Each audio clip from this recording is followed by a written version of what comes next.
My phone rang at 7:30 in the morning on the 24th of February. The dialer was my American friend from my high school days in the US. He was the last person I expected to call, especially at 7:30 in the morning. I knew immediately that the war has actually broken out. The beginning of the war did not surprise me. In fact, it's long overdue. What surprised me was the fact that he knew nothing about the suffering that the Russian Ukrainians had endured over the past 8 years. Let me get something straight. NATO promised that they wouldn't move an inch to the east. That was a lie. And now we are surrounded by an aggressive military alliance. NATO gladly bombed Yugoslavia under the pretenses of a potential genocide. Did they bomb just military installations? No. NATO destroyed schools, hospitals, bridges, cultural monuments, private businesses, and industrial plants. Did you forget about that? Did you forget about how NATO pumped money and weapons into Georgia right before Georgia bombarded Russian peacekeepers and civilians? Of course you did. Because your media doesn't want you to know. Did you forget how yet another territory was ripped away from Serbia? Do you not remember Kosovo? Did you protest then? I bet you didn't, and I bet you didn't even care. Did you forget the invasion of Libya? If you're in Europe, you can't forget. Thousands of migrants are your daily reminder of what your governments did to that country.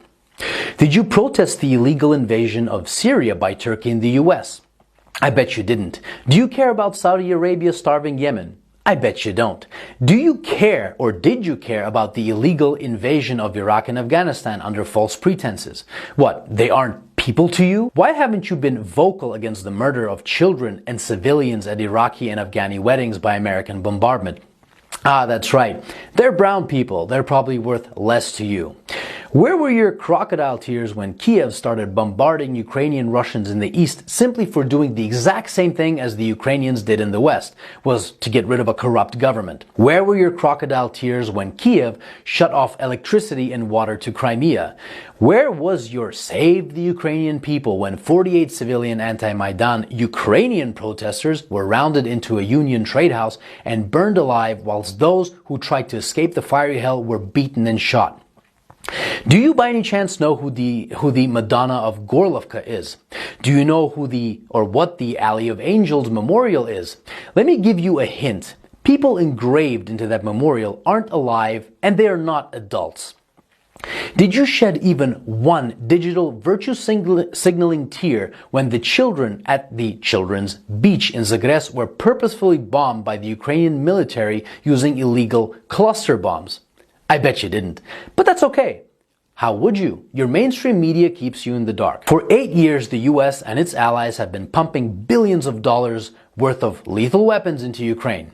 For 8 years, the Ukrainians have been waging a war with their own people in the east. And for 7 years, Russia and the people of the Donetsk and Lugansk republics have been patiently waiting for Kiev to adhere to the Minsk agreements. Should Russia have waited maybe 20 more years? You know, the amount of years that the US spent killing Afghanis. So whilst leaders like Boris Johnson, Joe Biden, Emmanuel Macron, Olaf Scholz and Ursula von der Leyen have been virtue signaling about the poor Ukrainians, they have been robbing the Ukrainians of their dignity, making their economy run on loans from the IMF, and basically robbing them of their future. And Russia is to blame when we were their primary trading partner? The West pushed Russia into a corner. Protect yourself from an increasingly hostile neighbor who wants to become part of a hostile military alliance called NATO and lose Nord Stream 2, for example. Or watch Russian Ukrainians get slaughtered by the thousands. The West wanted to fight this war with Russia until the very last Ukrainian. Remember Kosovo? Well, the Lugansk and Donetsk republics have every right to exist. Russia didn't set the precedent. Your leaders did when they recognized Kosovo. And final food for thought. Why was there no bombardment of innocent civilians in Crimea, even though it's closer to Kiev than Donetsk is? I'll give you a hint. The actual Russian military was there, protecting the people. Here's another. The Ukrainian army has been fighting this invisible Russian army for 8 years now in the east, according to your mainstream media.